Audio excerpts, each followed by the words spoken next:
ये किस्सा है उन गानों का, रफ़ी साहब और किशोर कुमार के वो दो गाने 70s के, जिनके बीच में ऐसा कुछ कंपटीशन हुआ था जिसमें सब कुछ हुआ था उल्टा पुल्टा। शायद किसी का आज तक इस बात पर ध्यान नहीं गया है। इन दो गानों के कारण 70s में जो बहुत सी भ्रांतियां किशोर कुमार साहब और रफ़ी साहब के बारे में, वो भी आज टूटेंगी। दोस्तों, चैनल पर नए हो तो चैनल को सब्सक्राइब कर लीजिएगा, बेल आइकन भी प्रेस कर लीजिएगा ताकि नोटिफिकेशन आप तक पहुंचती रहे। नमस्कार, मैं महेश कोहली। बॉलीवुड संगीत के सफर से 70 का दशक, किशोर कुमार का दशक। सबसे पहले किशोर कुमार साहब के गाने की बात करते हैं। 70s के अगर किशोर कुमार साहब के गानों की बात आएगी तो जाहिर सी बात है राजेश खन्ना साहब की भी बात आएगी।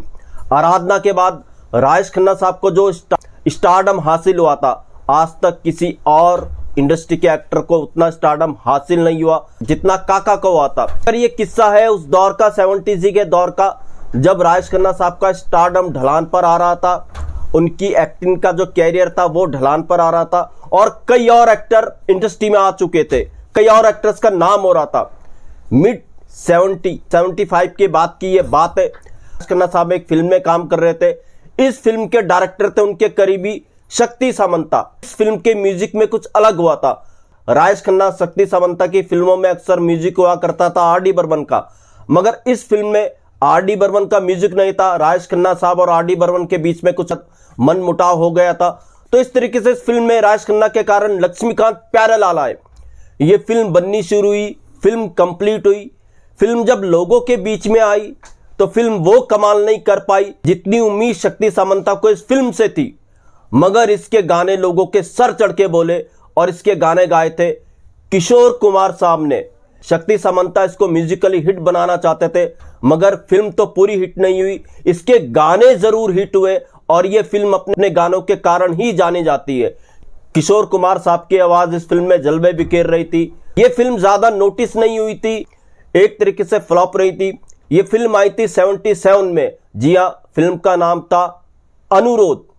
77 ही में कुछ और फिल्में आई थी जैसे धर्मवीर, अमर अकबर एंथनी और हम किसी से कम नहीं। अब इन फिल्मों में रफ़ी साहब की आवाज का जलवा बरकरार था।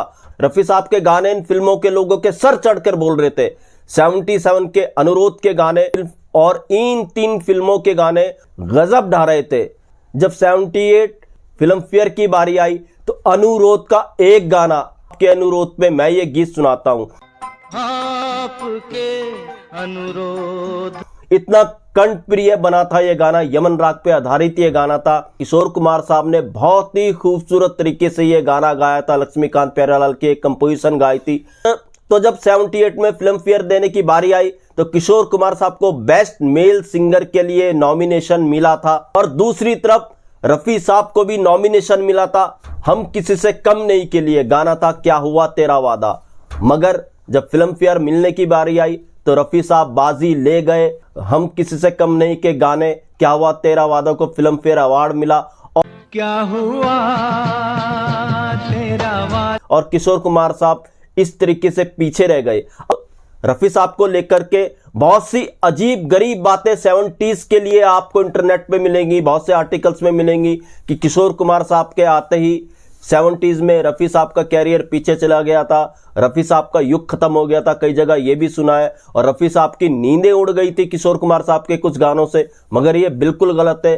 ये जो गाने हैं ये साबित करते हैं 77 में फिल्म फेयर के लिए रफ़ी साहब का मुकाबला किशोर कुमार साहब के गाने से तो था, मगर जो दूसरे गाने से था उनका अपना खुद का गाना था। जी हां, 77 में बेस्ट मेल सिंगर के लिए जो नॉमिनेशन मिला था, एक मिला था किशोर कुमार साहब को, आपके अनुरोध पे मैं ये गीत सुनाता हूं इस गाने के लिए। दूसरा मिला था रफ़ी साहब के हम किसी से कम नहीं के गाने क्या हुआ तेरा वादा के लिए। तीसरा जो नॉमिनेशन मिला था बेस्ट मेल सिंगर के लिए, उसमें भी रफ़ी साहब ही का गाना था। वो फिल्म थी अमर अकबर एंथनी। गाना क्या कवाली थी, पर्दा है पर्दा, पर्दा है पर्दा है। कैसे कह सकते हैं कि रफ़ी साहब का युग चला गया था।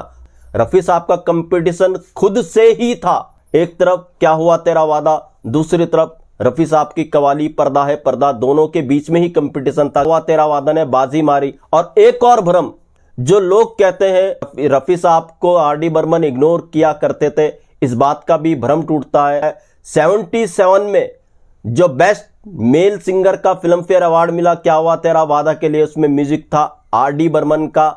और किशोर कुमार साहब आपके अनुरोध के लिए जो चूक गए, उसमें संगीत था लक्ष्मीकांत प्यारेलाल का। और यह बात सच है कि लक्ष्मीकांत प्यारेलाल जैसे म्यूजिक डायरेक्टर ने रफी साहब को बहुत प्रमोट किया। हालांकि उस साल बेस्ट म्यूजिक डायरेक्टर का अवार्ड लक्ष्मीकांत प्यारेलाल ही ले गए, मगर अनुरोध के लिए नहीं। वो फिल्म थी अमर अकबर एंथनी। तो ये अजीब कंपटीशन रहा था आपके अनुरोध में, क्या हुआ तेरा वादा और पर्दा पर्दा गानों के बीच में। मेरा मकसद दो बड़े लेजेंड के बीच में कंपेयर करना नहीं है, बल्कि मैंने वो फैक्ट्स बताए जो ऑन द रिकॉर्ड है। तो दोस्तों, ऐसे किस्से में आपके लिए लेकर के आता रहूंगा। महेश कोहली को दीजिएगा इजाजत। Good bye, good luck and take care.